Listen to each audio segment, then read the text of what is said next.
தமிழ் சினிமாவில் முக்கிய இயக்குனராக இருப்பவர் தான் சங்கர் அவர்கள். ஜென்டில்மேன், காதலன், ஜீன்ஸ், இந்தியன் அப்படின்னு அதிக பட்ஜெட்ல படங்களை இயக்கி இந்திய அளவில் பேசப்பட்டவர். தமிழ் சினிமாவில் பாடல் காட்சிகளுக்காக பல வெளிநாடுகளுக்கு சென்று படமாக்கிய பெருமை இவருக்கே உண்டு. கடந்த சில வருடங்களாகவே இவர் இயக்கத்துல வெளியான படங்கள் பெரிய அளவில் வெற்றி பெறல. எனவே அடுத்து ஒரு வெற்றி படத்தை கொடுக்க வேண்டும் அப்படின்ற முயற்சியில சங்கர் அவர்கள் இறங்கியிருக்காரு. அநேகமாக சங்கருடைய அடுத்த படைப்பு வேல்பாரியாக இருக்கலாம் அப்படின்னு எதிர்பார்க்கப்பட்டது. ரஜினி சாரை வைத்து சிவாஜி, எந்திரன் 2.0 ஆகிய 3 படங்களை சங்கர் அவர்கள் இயக்கியிருக்காரு. இந்த 3 படங்களுமே ரஜினி சார் ரசிகர்களுக்கு பிடித்த படங்களாக அமைஞ்சது. இந்த நிலையில சங்கர் அவர்களிடம் உதவி இயக்குனராக பணிபுரிந்த ஆசிமின் என்பவர் சமீபத்துல ஊடகம் ஒன்றுக்கு பேட்டி கொடுத்து முக்கிய தகவலை ஷேர் பண்ணியிருக்காரு. ஒரு நாள் நான் அலுவலகத்தில் இருந்த போது ரஜினி சாரிடம் இருந்து போன் வந்தது.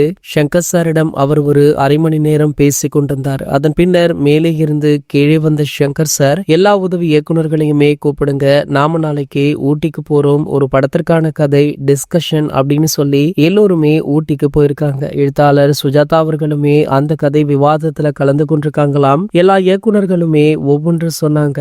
ஒரு கட்டத்துல ஒரு கருவை சங்கர் சார் பிடிச்சிருக்காரு. சொன்னா நம்ப மாட்டாங்க, மாலை 6 மணிக்கு கதை பேச துவங்கி இரவு 7 மணிக்கு முழு கதையையுமே உருவாக்கிட்டாங்களாம். அதுதான் முதல்வன் திரைப்படம் அப்படின்னு சொல்லப்பட்டது. இதனை கேட்டு மிரண்டு போயிட்டாங்க. ஆனால் அந்த சமயத்துல ரஜினி சாரால் அந்த படத்துல நடிக்க முடியாமல் போய் அர்ஜுன் நடித்தார். ஆனால் தற்போது முதல்வன் 2ஆம் பாகத்துல ரஜினி அவர்கள் நடிக்க உள்ளதாக ஒரு பேச்சுக்கள் போய்கொண்டிருக்கு. இதற்கான பேச்சுவார்த்தைகளுமே சமீபத்துல வெற்றிகரமாக முடிஞ்சிருக்கு. இது போன்ற செய்திகளை பத்தி நீங்க உடனே தெரிஞ்சுக்க நம்மளுடைய சேனலை மறக்காம சப்ஸ்கிரைப் பண்ணிக்கோங்க.